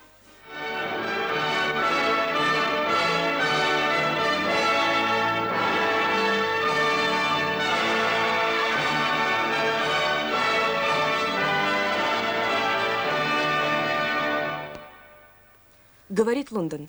Наша передача идет на коротких волнах в диапазонах 19, 25, 31, 49 и 75 метров. Bonsoir et bienvenue à l'écoute de BBC 648. Guten Abend, willkommen bei BBC 648. And a very good evening from me as well. This is Katrina Young in London. Well, before we launch into our first programme, let me give you an idea of what we've got in store for you over the next few hours. We'll bill and we'll coo, and sorrow will never come, or will it ever come? ခါလေးတစ်မျိုးကြီးဖြစ်တယ်လို့ပါထိတ်ထားသခင်မလေးရဲ့လေသံကစိတ်တူတဲ့လေသံဖြစ်နေပါတယ်မင်းဘွားပြင်ပြီးပါပြီမမအေးအေးဟိုအသားဟင်းမပါဘူးထင်ပါရဲ့နော်အသားဟင်းပါတော့ပါပါတယ်ဒါဆိုရင်ဘဲကိုကြော်ခိုင်းလိုက်မယ်လေ Instead of the dry martini, we are sort of using malt whiskey made in Burma for the Burmese men characters. They are wearing Burmese national costumes. Why are they wearing national clothes if it's radio?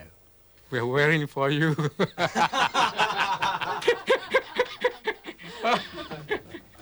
Supported, and are we facing an economic crisis? Is the title a little bit lurid? Or not? Or is Well, I it think really it's promising us try and sell- world economic chaos, no less? To try and sell the talk, I think. No, I think. Oh, I see. In order to flag the jaded appetites of language services. That's right. We have an enormous amount of expertise both inside and outside Bush House, and it all goes into the great BBC news gathering pool. Eduardo. Also doing a snap on a story from France where 100,000 people are being evacuated from their homes because of a fire. Beg your pardon, 20,000 being evacuated from their homes because of a fire in a fertilizer factory. It costs about £120 million per year. That's not money from the licence fee. That's a direct grant in aid from the government, from the Foreign Office. But of course we are editorially independent. And for that we deliver an audience of 120 million listeners. So it's £1 per listener per year, which I think is pretty good value for money. And the point is that all those people, and probably many more besides, listen to us because they believe us and because they think that something coming from London, from Britain, is credible. I think that's an enormous plus to Britain's overall reputation.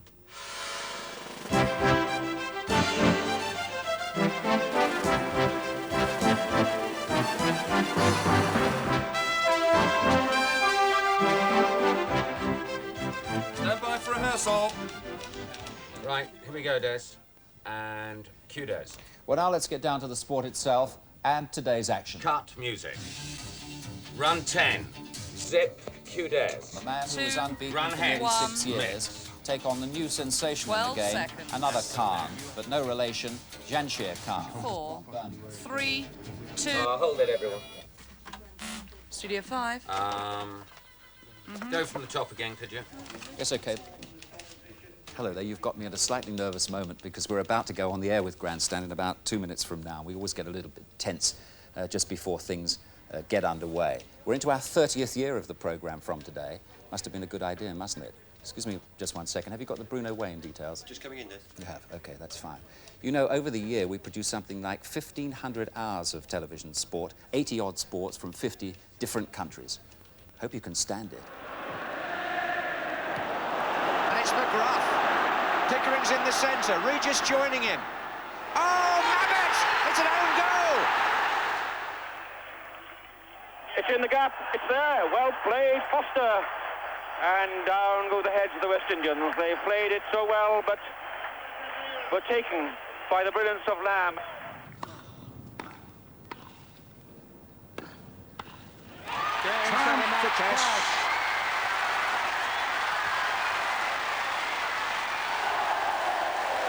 Look to hit that very well, and that's a very big throw. It's about 76.5 metres. Woodpecker challenging again, but vouchsafe for the fact. Oh no! Go on, Pat. He's got him. He's got him. Go on. Woodpecker getting the upper hand as they race towards the line. It's going to be another for Pat Emery. Better have 3 furlongs. 3 furlongs, 17. And ISO, you give us the last 2. We're not in a hurry. That'll do. That'll do. That'll do. Slow-mo, 3 furlongs, both angles. Run it, disc. He hasn't had any early races. Head on next, 2 furlongs. No, he's in his first race is 2:10. Mix. Run it. Well, developing technology does mean that we are finding new and I think exciting ways of televising sport. But our biggest problem right now is finding all the airtime for all the sport that the public demand we should show them. There is an increasing range of public interest in an increasingly wide range of sports. So we get complaints, of course, of too much sport on television, but for me that's akin to saying there's too much music on the radio because sport covers such a wide range of activity. And although generalisations are dangerous, the sort of people who watch horse trials may not watch darts, the sort of people who watch skating may not watch rallying, but we try to satisfy all those many interests in sport.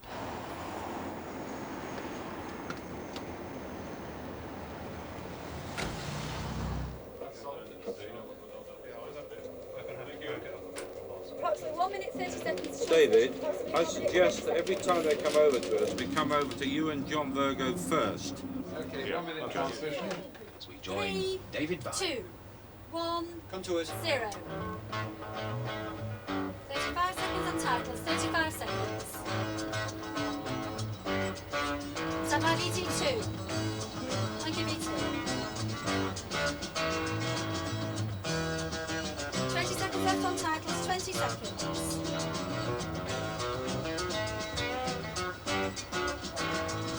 Mounting out of titles, 10, 9, 8, 7, 6, 5, 4.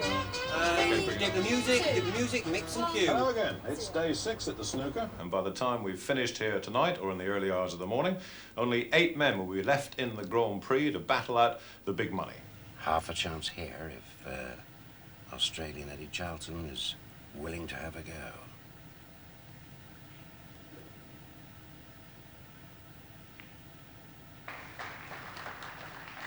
It's a good one. 20 seconds left on VT, 20 seconds. Yes, it was very unfortunate there. Once we're set up in here, we can go for 9 days, transmit something like 50 to 60 hours of television, and that, of course, makes it one of the most cost-effective forms of television production. The amount of videotape we use stretches from London to Manchester throughout a week, but the economics of it are that it is the cheapest form of television that you can have, and also one of the most popular.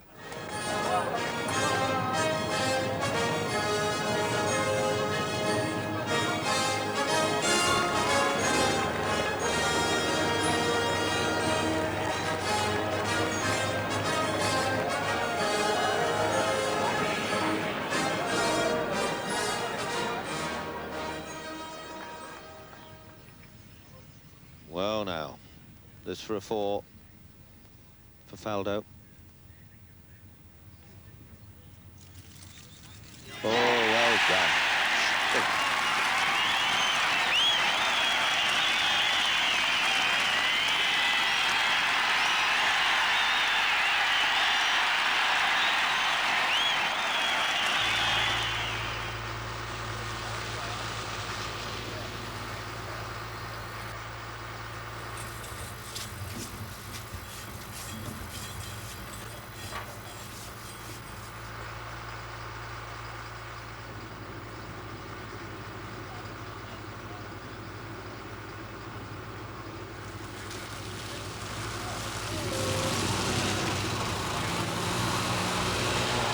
some close support. VTR recording, they gave a buzz.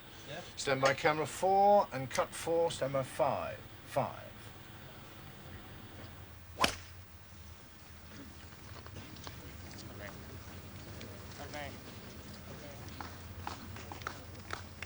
We'll follow, Mitch.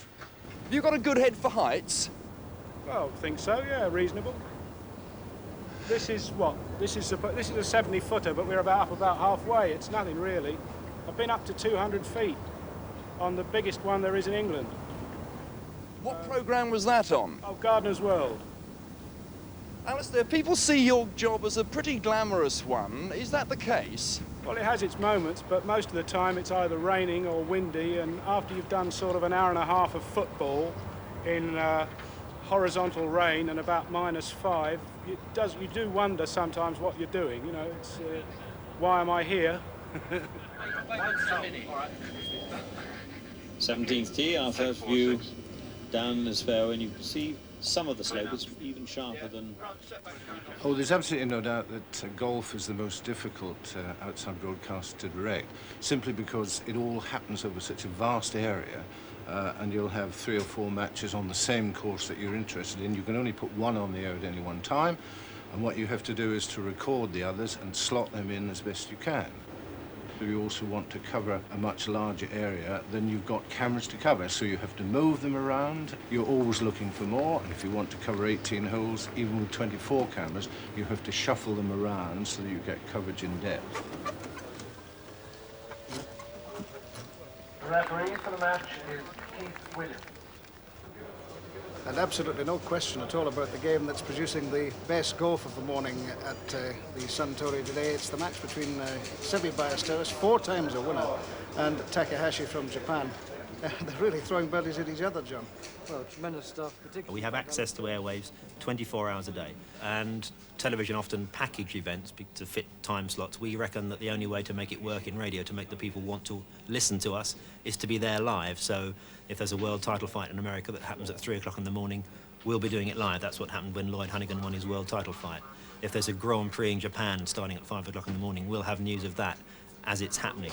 So it is important for us to be there live as the sport's going on. That's the bonus we've got, and that's the thing we go for all the time. The time? 1:30. Good afternoon, this is Ian Darke saying welcome to another exciting afternoon of Sport on 2.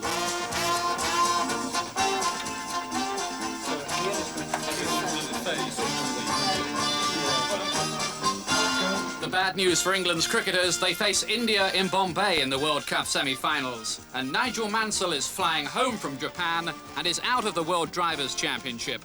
In football, Liverpool's day off could cost them the First Division leadership. 3 teams are poised to take over. And that jockey's title tussle, it's Cawthon v Edery from Newmarket. In radio, you have to be the eyes and ears of the listener. Whereas on television, the commentator will just be adding to the pictures, and an intrusive commentator is annoying on television. In radio, you've got to be entertaining, but by the very nature of the beast, you have to be intrusive, because you have to be talking all the time, trying to make what you're seeing come alive for the people listening on the radio. Jimmy Connors, controversial, gutsy, noisy, but a fighter through and through. Sails from match point to the backhand, got back by Pound-Force, and Connors goes wide on the backhand for a winner and raises 2 arms to get up. The referee waves Bruno in again, and Bruno starts unleashing. The end could be near here in the 8th round. Buckner's trying to cover up. The bell goes.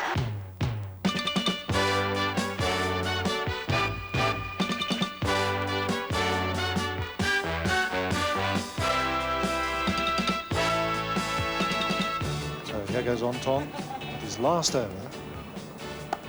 And it's headed our way. Look out, lads! We've signalling defeat here. We've thrown the towel in.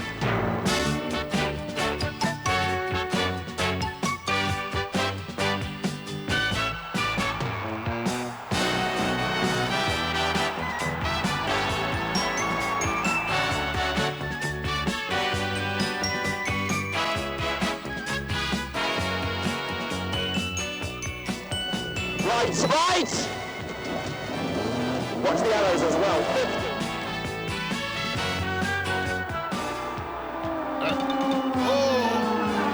And Mansell's through. don't do that for commentators.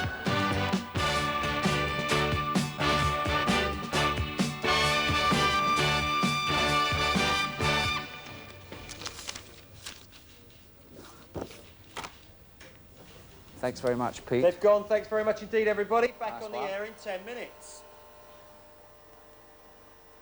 Well, there you are. Some of the things we were up to in 1987. We've had our share of problems, of course. But overall, the thing I'm most pleased about is that we've started facing up to the need for change.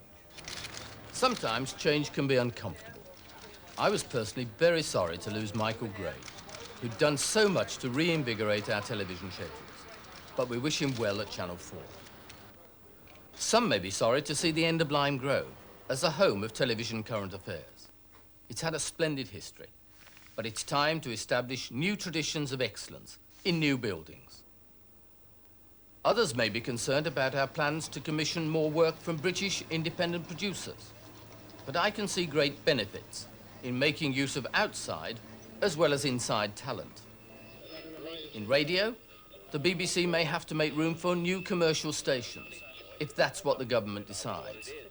That might mean having to alter some of our wavelengths. Some listeners certainly won't like that, but it's the price of change. Whether it's radio or the expansion of cable and satellite television, change is going to mean more choice on offer. Some say it's a threat. I say it's a challenge and an opportunity, especially as a fresh outlet for our programs. The truth is, you can't let things stand still. This is the 7th floor of a new production centre, which should be ready for use by next summer. Just down there is the existing television centre. If you come over to the other side, you can get a sight of our long-term future.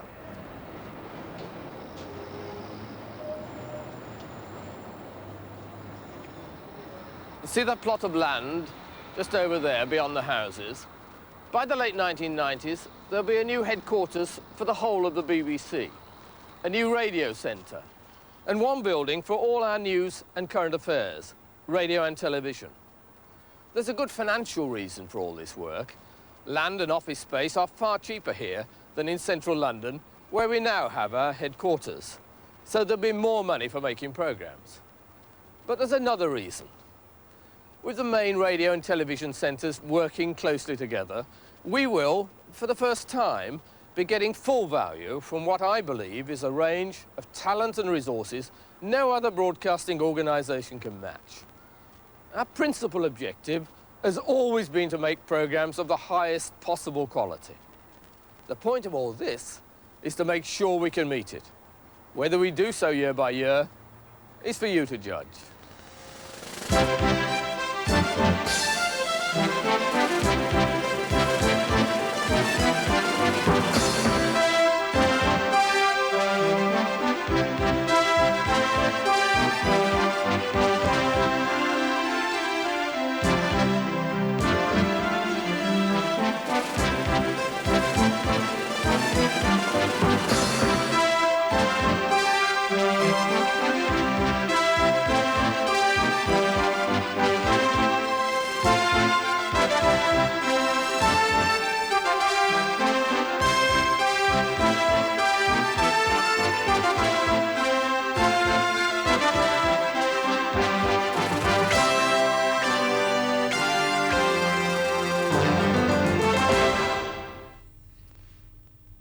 So, that's our account. Now it's your turn to tell us what you think.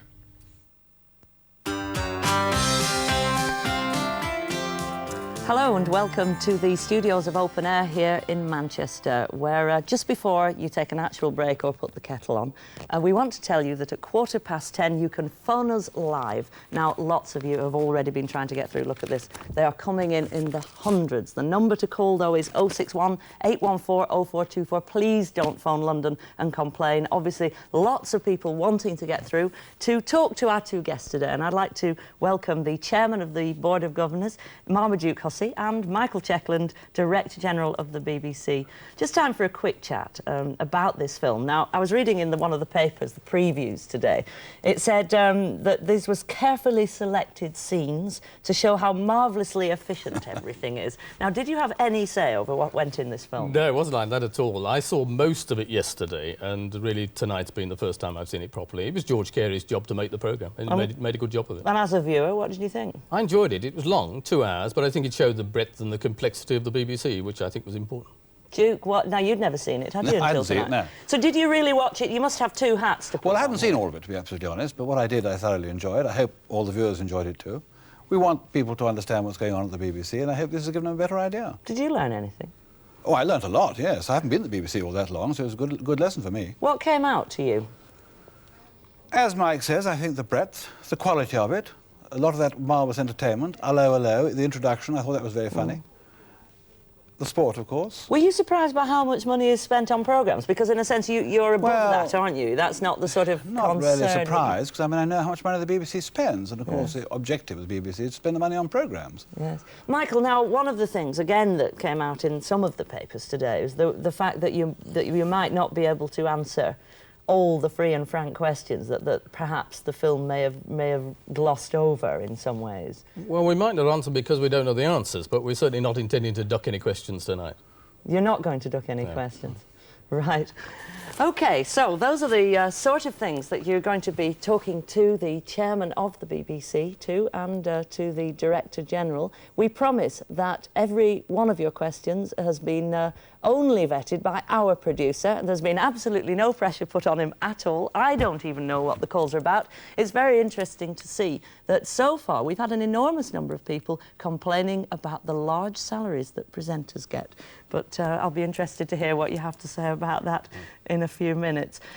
So you can promise then, on Open Air, that any calls about anything, you're prepared and happy to answer? We'll take the calls, yes. Yes? What about the money side of it? Oh, we'll do I was quite happy about that. This is amazing. This is the new BBC. And at 10:15, after the news, you can phone in to us. You still may get through. You will have to keep trying because lots of calls coming. So don't forget 061 814 0424.